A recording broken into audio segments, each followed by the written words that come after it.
Ahan Bamaktada, Kanglei Mind Gym Bumiding Tabiri Bukai Kibupunum Po, Adongi Maruping Tim Salamna, Iko non Kurum Zadimadi, Taram Nokcheri.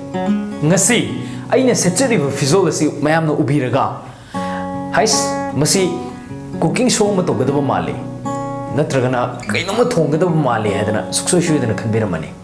To me, Ngasi, Aina Tongzagaduriba, Amadi, Mayam the Taxagaduriba in Zamnasa. Yamna Ho in Zamni. Mahau yam the lebe yam the tumba. Yen tumba nga tumba duri adale hore. Ngasi, aina tungzagaduriba and sang sigi maming. Success. Adubo, success have and sang say. Masi tongdringi mamanga, success have say. Karino have a sima. Yam the mamutana kamba mamatotai. For example, yen tumba se karigumba ye hai taragade. Yen tumba have sikarino have sima. I quick kambatai. Yen thongda chicken gi mitchangi haiba pho khangdragadi insang du kamai na thongda so success have zikarino haidena khoi na mingon da hangu matamda khoi digi live answer my papa success have di my papa and karigum khoi na my papa have si karino haina hanguragadi name fame money power minchat sel paiba amadi sakti leba Masina success ni haidana aikhoina khalle adubo pumnamakse loina lale mai pakpada fame money power hari bisingse kari manta darkar leite aikhoina hangada bu question madi ihang hangdaba dong na tawe for example Mr. X haibu nupa se aikhoina sumaina haina reba Mr. X is a very successful person Mr. X haibu nupa se yam successful oiba person amani na khoina haireba Mr. X say heck akona successful oire haiba matam da kugi kokta kai lai he must be very rich paisa yam pairam gani odi ga thogairam gani lupina ga koi tan naram gani or ma se power yam pairam gani ne koi ne khalle adugo question se hangseba Mr. X haiba nu pasa kari do da successful oire no ne hangseba maybe mado magi hingna rabgi lambi thibada yam successful oiba oiramagadi Mr. X is very successful in earning his livelihood or angang senabadi yam haibo oiramadi successful oiba oiramadi angang loinabada he is very successful in handling kids adui taragni ngasai name fame money power adugi definition salak sara pani soida aduna ngasai successful oibsiga name power fame ma'am duga mari suglai lene de aduna masigi oidaba minam basdagi ma'am thopiro successful oibaga power fame money ma'am siga mari suglai lene de hobzik success have zikari no have do ma'am sorakpa ma khangabani na ekoi success a thomuruse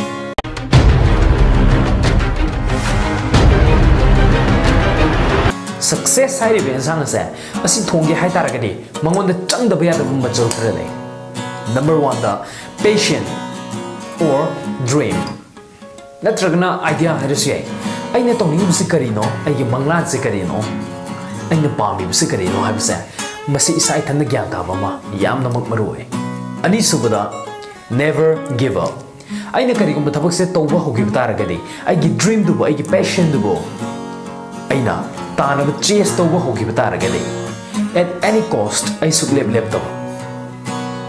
Upon the Kalaxano, hindrances Kalaxano, ye kiting guy, Bakamaxano, Warxano, Talaxano, Adubo. Once in Hoki Taragadi, never give up. Ahum Subada, be flexible. Matamatanga Chanaba, lady with situation to get Junaba Monga, Isabu adaptoba, Taito Tizin Haiba. Aina khalib sene chumi haiduna chakki bni lepaga yamna rigid oidaba adapt to haiba amadi flexible oiba yamna maru oi mari suba machalda not afraid of taking risk karigumba ma togi khalakpa matamda risk loba kidaba aina si togragadi tungda kari thorakpa tungda kari oirakpa masi mayam si khalle ragadi masi da ki ragadi aina togi khaliba thabak to toba ngamaroi ngamdragadi karaidagi success no So that was ingredients. Masigi matungda thakadaba thum morok masala khara leiri.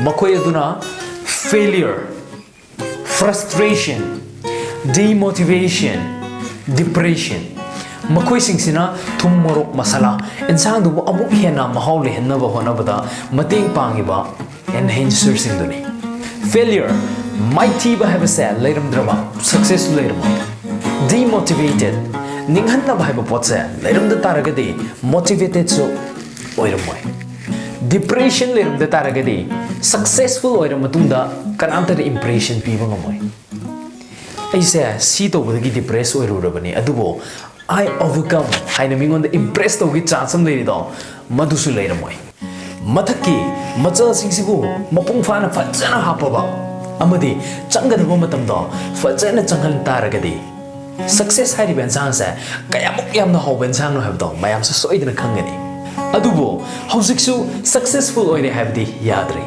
maramdi ngasagi question do successful oiri bse karidano habdo For example, I say yum ama pame hadina lorse.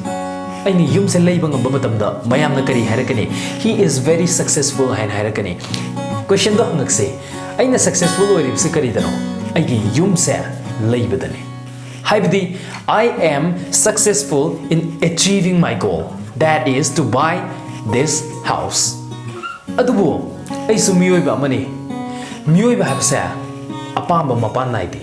Loiba naite sigi yum se phanga matungda so ai gari ma pamakini ai lam atopa ma pamakini so I go on achieving my goals ai gi goals sing do ai achieve toroga chatpani I am successful in achieving my goals adubo ai khoina pamiba successful gi meaning do madudi ai khoi attain to sungam ngamoi maduda justice piba ai khoi sungam ngamoi ai khoina success oiriba sa limit kharagi manungdane goal macha mayam do madu achieve to budo madu buni successful oiba hairibase chalon ge haiba matamda ahambada gas thagalani mathangda ising thangalani asumaina tawdana step by step aikoina staircase kaba matamda sima kaba loira matungda sida mukaba sumaina tawdana karigum aikoina aikoige goal macha mayam am set tawraga masibu aikoina achieve tawraga sat pataragadi aikoi suksoi successful habdo aige limit amagi makhada suksoi oigini matang asida ngasigi damaktadi Kanglei Mind Gym gi episode asi loshinna bagi ayabadu mayam gi mafumdagi adongi marup niktham salamna nizari mathangi chayolda anoba ensang ma pudana amu hanna laksagi matamdu phobudi mayamna suksoi ngai biramo thank you